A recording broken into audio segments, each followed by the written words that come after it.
Hello, everyone. Whoa, alright, right into it. Alright, we drew ourselves as the slasher villains we would become, and I went with, what we came up with when we talked about it was a character called Lockout. Someone who was murdered during the labor fights early on in, like, the union days. Like, it used to be, like, nowadays, like, unions are not seen the same way, but back then unions were a really transgressive thing. Being part of a union was super dangerous. These people would be murdered in the streets. I mean, capitalists still try to get you to not form a union, but Correct. they can't stop you either. Well, they do stop you, but they don't. Not in that way. They don't murder you anymore with like they don't hired stop you goons permanently. Like there was the big thing in like West Virginia where the cops and the goons on the other side were just like murdering each other all the time. But anyway, so the idea behind Lockout is that he was the leader of one of the early unions in like an old factory or mill, and whoever owned it like agreed to the terms, and then as soon as he could, a bunch of his boys just threw this guy into the machine to kill him. And so there's a vengeful spirit that just like things around the factory don't work when it's around, and if someone's being especially like greedy or taking advantage of workers, he shows up and just smashes their face in with the fist blade that he's got going on. I really like the color scheme I end up with this guy too. Mm-hmm. So I'll change that back arm later when I revisit it. But he's very... So he's just, parts of the machine are just integrated with him, and he's all like mangled. And I figure that I want to really... If I was doing a movie, I'd really want to get the weight of the fist maul in, because it's a heavy device. Like it slams down on the ground, he has to pick his arm back up. It's one of those things like he walks like off kilter because of the heaviness of it. Yeah. It's a big slow swing, but like he doesn't have to hit you twice. Mm-hmm. I like the concept a lot. So kind of between a Jason and a Candyman. Yeah. So yeah, that's the idea behind Lockout. I did a second pencil layer here just because my anatomy is still somewhat lacking, so I wanted to make sure I really got down like where things are. Mm-hmm. I think I built him like a good size like linebacker kind of guy. So. Well, and anatomy gets hard when you have something on an arm. Yeah. Because you have this extra bit that you have to take into account on top of what your actual skeleton would be underneath. We'd also talked about the psychology of horror, because like a lot of the horror slashers like have a motivation that's somewhat relatable. They just go too far. Like Pumpkinhead's there to kill people who killed a child. Yeah. Like it's really hard. Like you kind of want your people to want the slasher to win some of the battles, because otherwise no one dies. Which is another reason why it's weird that Freddy Krueger is like one of the most famous slashers, since he's a child molester he's and just or a bad murderer. guy. Like the fact that he was like killed by vigilantes doesn't really give him a thing for vengeance, considering he like killed so many children in the town. No, he's funny. He's an evil force and he's funny, so everyone forgets that he just murders children. Yeah. And also, in the movies, it's all, like, 20-year-olds playing teenagers, so it's just like, oh, children. But, like, in the flashbacks, no, those kids were, like, 6 and 8 years They're old. little. And They're everyone's just like, little I kids. can't wait for Freddy to quip. Yeah. No, it's gross. But, I like, still love him. Jason was killing camp counselors who were involved in the hedonistic activities that got him drowned. Yeah. They weren't paying attention. Yeah. I mean, in, like, 2 of those movies... Well, one of them was his own mom. One of them was his mother, and then for like 2 movies, he was just like this guy who killed camp counselors. And actually, his mom lost her son. Yeah. So, that's reasonable. I mean, her response isn't reasonable, No. but being angry at camp counselors is reasonable. Yeah, that part is reasonable. Yeah. And they always set them up like they did the bad thing first. Like they're the... Like Scream, like sort of took apart how they're the morality tales of the day. If you go to Lover's Lane, some hook hand will kill you. Yeah. if you dare. Yeah. No, I do love slashers in general, especially when they have some kind of a... I don't want to say a point, but I guess kind of a point. A rationale to them. You an need internal a logic. subtext. Yeah. Because, like, You can even go with like the slashers that didn't get serious. Like Rawhead Rex has a message it's sending. It's not necessarily a good message. I don't know if I want to watch more than one of those, but I'd watch more Jennifer's Bodies. I would watch more Jennifer's Bodies. Like, I don't necessarily feel bad for Jennifer, but by the end of it, Needy's doing some stuff. I would feel bad for Jennifer, because she's like... I mean, it's her amped up to 11, but she is possessed by a demon. Yeah. Yeah. It's a mixed bag. Yeah. And weirdly, bisexual representation, which, like, I'll take it. Who doesn't like looking at Megan Fox? Yeah, you know. Why not? See, I'm starting to think of people who aren't necessarily slashers. Like, Carrie, I wouldn't call her a slasher. No. And she deserved better. Like, she just had a panic attack that went too far, really. I guess slashers go back and forth, because they're either, like, justified in their, like, dislike, but take it too far in their actions, or they're complete monsters. Because Chucky was a murderer. Right. Was a serial killer before... Right. He became a doll, and he just continues being an asshole. Yeah. Yeah. That's just who All he the is. funny ones were murderers. I guess because they need something to make it okay. So they have to be funny.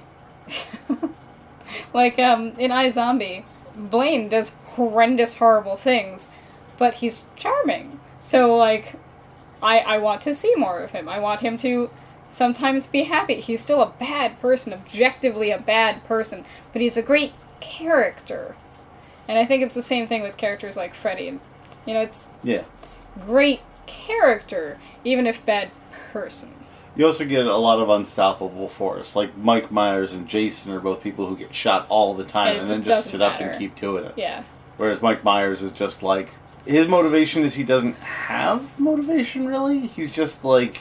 He's just a normal suburban kid who said, I'm going to start killing things. It's fun. Yeah. Just an asshole. Yeah. You're a sociopath, Michael. Yeah. Which gives a bad name to sociopaths, because most of those don't murder. So. Yeah. But, yeah. I mean, even Norman Bates has a whole backstory that makes it like, well, he was abused, and then he goes to therapy. And was it the second or the third one? Where he, like, talks to a therapist over the phone. Oh, the radio therapist. Yeah, it was the radio therapist. I think that was actually 4, because we did this thing where we watched all the Psycho movies, and there's always one more than we think. That's true. Because in the second one, he gets out of prison, goes back to running the Bates Motel, but someone's murdering people around him, and some woman shows up to claim to be his real mother. Yeah. And so at the end, he kills her, puts her in the basement, and that leads you to Psycho 3, where basically at the beginning of that, they go, oh, that was a swerve. She wasn't his real mother. She was just trying to manipulate him. Which is such a bad idea. And it was the same thing in the one where he's talking to the therapist, because the whole thing was his wife knew his condition and, like, lied to him about birth control and managed to get pregnant. And it's like, why would you do that to him, knowing his history? My condition is genetic. Anthony Perkins is just so good. He didn't get as much as he should have, being, like, one of the most iconic. Like, he got typecast real hard. He deserved more roles. He did go into directing, though, I believe. Yes. Including, well, he directed a bunch of Psycho movies. Yes. Specifically. Back and forth on that one, so. But yeah, he's another one that I'd feel bad for. We're getting towards the end here. I didn't really talk much about the art, but I did some basic shading. He's, of course, in torn up clothing because he got thrown into a machine. I didn't give him Hulk pants, though. No. And there we go. That's Lockout. That's Lockout. So, yeah. Don't change someone's time card in that factory, or you will get fucking smashed. Now, how would you summon Lockout? Probably with a piece of his body. Would it have to be, like, a bone, or could it be, like, a piece of the metal? Like, could you find the hand thing? I think when he gets out of the ground, like, he's one piece, but his, like, remains are still, like, he comes straight out of hell to kill you. Yeah. But his body is still, like, there's pieces of him that got thrown around the factory, and that's how he can still haunt the place. I like it. There's just, like, a molar in the rafters that no one ever cleaned, because no one ever cleans the factory rafters. Ugh. Just teeth. Yeah. That could be the thing. They're like, oh, we tore it down and rebuilt it. He's gone now, but a piece fell in the foundation, so he's still there. Just under cement, even. Like, Yeah. you just can't get rid of him. So every so often they show up and there's a hole in the cement and a foreman's dead. Mm-hmm. Tell me about your slasher. The Inconsolable. So, I took over 4 hours to draw mine, so mine goes really super fast. That's a really active pose. Thank you. It changes slightly, but this is my basic pose. And I figured if I was a slasher, everything would have had to have gone horribly, horribly wrong. Like, I didn't get the medical care I needed in time, and I never met you, and everything is just objectively bad in my life. Aww. So I get to a point where I go, okay, you know what seems like a good idea? Summoning a demon. And maybe the demon possesses my body and immediately goes, oh, this is awful, actually. I don't want to be in here. Everything hurts. This is terrible.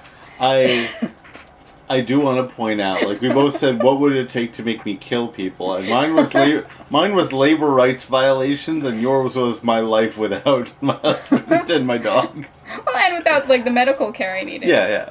Because this is a version of me that still can't hear. The before times and the long, long ago. Yeah, and my arms don't really work well, and my legs didn't work well. So, I imagine that behind this mask, I am mostly just teeth. Like, just very sharp rows and rows of teeth. Didn't they say if you didn't get that, the bone injection, your skull would just start splitting? Yeah, the structural integrity of my skull would have been compromised. Is that why you're stitched down the middle on the mask? That was part of my thought. Ah, nice. So you'll see, though, in an effort to make it so I am not falling apart and the demon can, like, deal with my body, we wind up just attaching the two together. So I get the demon's hands and legs just sewn onto me. Oh, those aren't neat boots. No. Oh, okay. Yeah. I was gonna say those are neat boots, but... No, they start off booty, and then they get less booty. Those boots are made for killing. And I still have the boobs. Because even when I was, like, really dying underweight, I still had the boobs, which I think is part of why a lot of doctors didn't think I was severely underweight, but I swear I was. It's your curse. Yeah, it's just boobs. Yeah. So even as a demon, I still have boobs. Your curse is demon boobs. And at first I thought the hands and feet were going to be really, really dark, so I did start with black, and then I had to kind of go back and change what I was doing. And make the arms longer, because I wanted everything to be very spindly, and I don't know, as hard to look at as I could go, while still having it be readable. And so... Sort of like make someone question, is like, do I find this sexy? Yeah, because that's always been my favorite kind of monster. Yeah. Like Jennifer's body, you know? Tim Curry's Oil Beast from Fern Gully was a lot of people's awakenings in a weird way. It was the voice. Like, why? Don't let it be Tim Curry. Well, He's got a sexy voice. They also gave him the sexy triangle. Like, he was shoulders He down did. to thin waist. Like, Because sometimes he was just a skeleton, but otherwise he was, like, beefy. Why would you do that? He was pollution and, like, evil. Why would you... Don't make that sexy. Of course, Tim Curry again as the devil in Legend. I mean... Tim Curry's just a sexy man. He can't help it. It's just what he does. Or what? But, this is me trying to fix the foot, because then I'm going to change the whole angle later, but I want it to be a little hoof. Oh, nice. Little hoof. It behooves you to draw a good foot. Thank you. Oh, there's so much... Look at me trying to get a smooth line. I wanted just drawing 1,000 lines and then picking one. I mean, that's what art is. Just picking the lines you're not going to use. Yeah. I did want some of the leg shapes to be a little bendy, a little warped.